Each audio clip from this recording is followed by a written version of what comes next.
Now is the historical moment, the time, not only to fight severe virus, but to shape the system. We have a unique but rapidly shrinking window of opportunity to learn lessons and reset ourselves on a more sustainable path.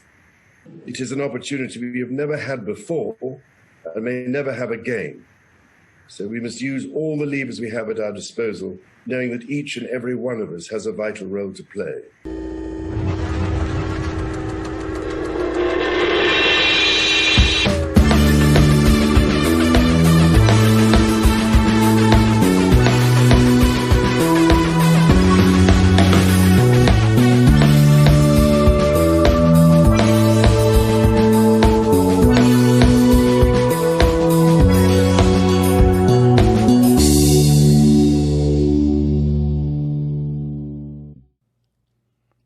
Spicy. Hey everybody, this is Chaz Anon, and you are watching Perimeter Report. Thanks for joining us today, this glorious day. Today we are going to talk about the Great Reset. Yes, I said the Great Reset, brought to you by the World Economic Forum. In the name of saving the World Economic Forum introduces the Great Reset, designed to usher in the Fourth Industrial Revolution. Along with the United Nations Agenda 2030, the Paris Climate Agreement, the Green New Deal, and the Bank of International Settlements Innovation BIS 2025, we now have insight into how the elite want to change the lives of every single person on this planet. Now is the time to think what history would say about this crisis. And now is the time for all of us to define our own role. What is it that would make it so that history would look at this crisis as the great opportunity for reset? So she wants to emphasize that this is a historical moment like none other. Beginning with COVID, crystallizing with the death of George Floyd, this is a global movement of outrage towards a more just and equal world. Enough is enough, screamed hundreds of thousands of people across the world in protest, together, victims of a racist and unjust society.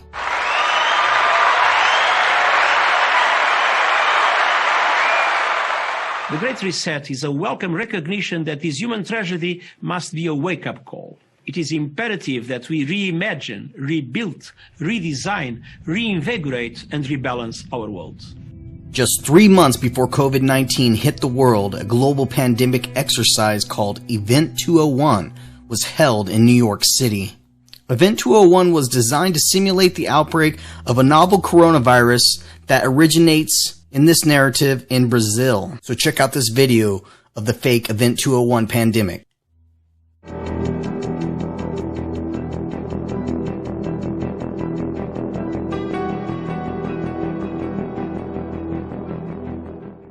It began in healthy-looking pigs, months, perhaps years ago. A new coronavirus spread silently within herds. Gradually, farmers started getting sick. Infected people got a respiratory illness with symptoms ranging from mild flu-like signs to severe pneumonia. The sickest required intensive care. Many died. Experts agree unless it is quickly controlled, it could lead to a severe pandemic, an outbreak that circles the globe and affects people everywhere. Remember, this is just 3 months before the actual COVID-19 outbreak. The outcome of the CAPS pandemic in Event 201 was catastrophic. 65 million people died in the first 18 months. The outbreak was small at first and initially seemed controllable, but then it started spreading in densely crowded and impoverished neighborhoods of megacities. From that point on, the spread of the disease was explosive. Within 6 months, cases were occurring in nearly every country. The global economy was in a free fall. The GDP down 11%. Stock markets around the world plummeted between 20 and 40% and headed into a downward cycle of fear and low expectation. Businesses were not borrowing, banks were not lending. Everyone was just hoping to hunker down and weather the storm. Wow. Didn't that sound familiar to you? Well, it did to me. Event 201 is brought to you by the very same people, the World Economic Forum, that are bringing in the Great Reset, or what they're calling the new normal. And without the coronavirus pandemic and the social unrest that we're seeing with Antifa and Black Lives Matter protests / rioting, the Great Reset would never have been able to be achieved. America had to be broken for the Great Reset to be ushered in. When we look at COVID, I think we should distinguish between three phases. We have the 3 R's.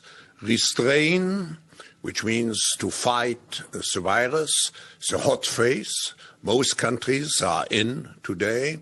Then we have recover, to go back to a kind of new normal. And finally, the reset, which means to define and to design the strategies which should lead us in the after-corona phase. It sounds like to me his 3-step solution is just problem, reaction, solution, which is the Hegelian dialectic. The Hegelian dialectic is a system used by the elite political structure to guide the populace to predetermined solutions. What is the objective? What kind of world do we want to build?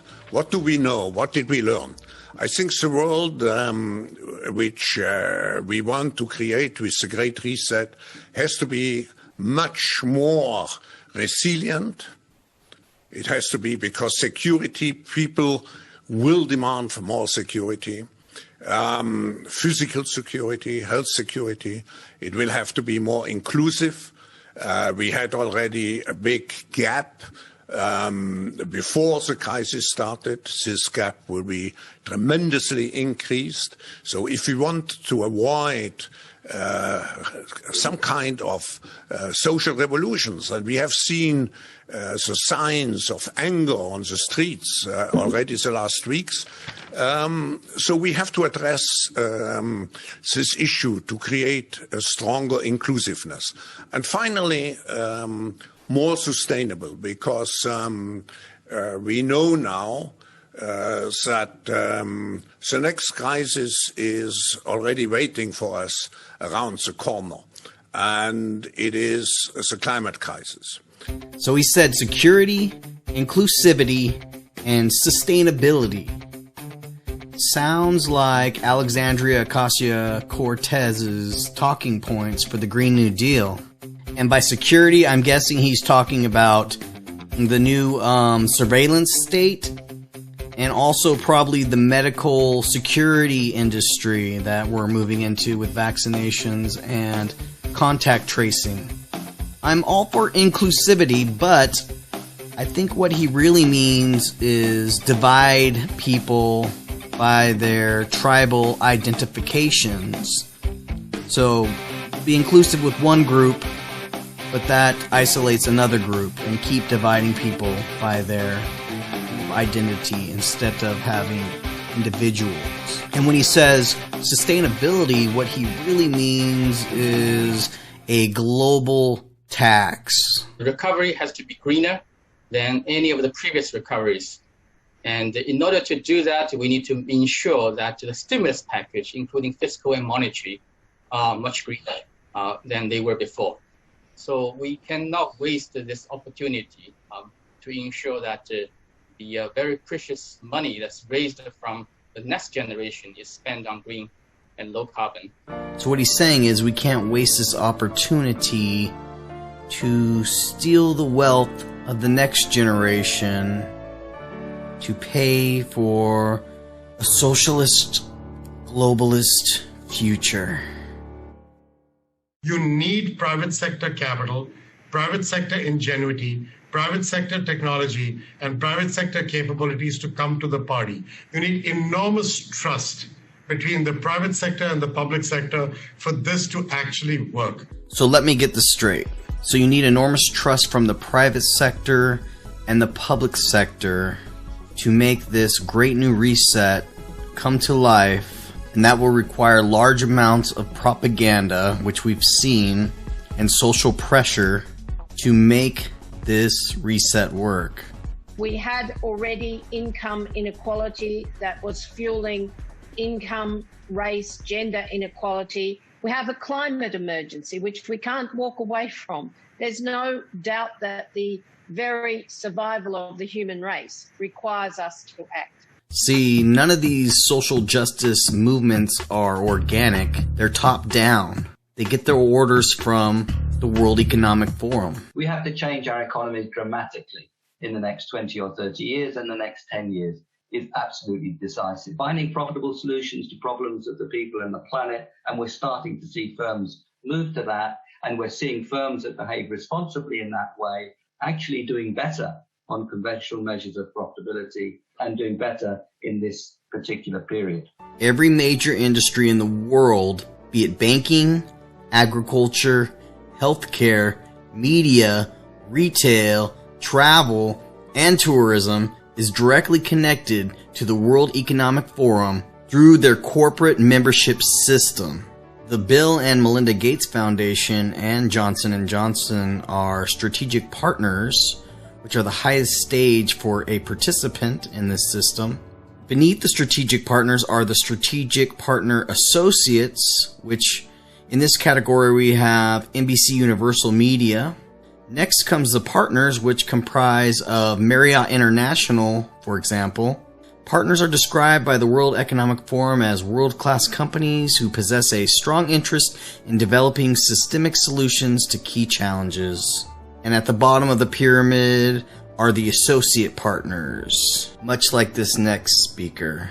Young entrepreneurs, especially from developing countries that are there and can see the right problem, can really step up and create solutions. We not only have to demand change, but also create change. This is the type they're really looking for to push this great reset.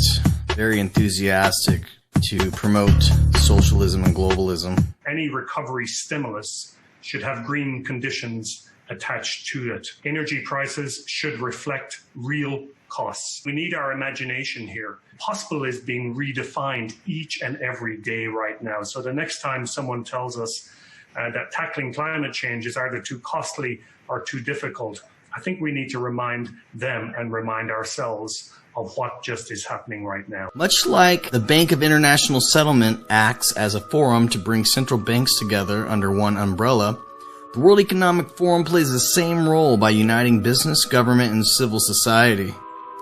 The World Economic Forum developed the Fourth Industrial Revolution narrative in 2016, which states, over the next decade, we will witness changes tearing through the global economy with an unprecedented speed, scale, and force. They will transform entire systems of production, distribution, and consumption. Therefore, all of this societal upheaval that we've been experiencing in 2020 has certainly been convenient for the World Economic Forum and their not so great reset. We have to live up to the expectations which we have created, and we will do so.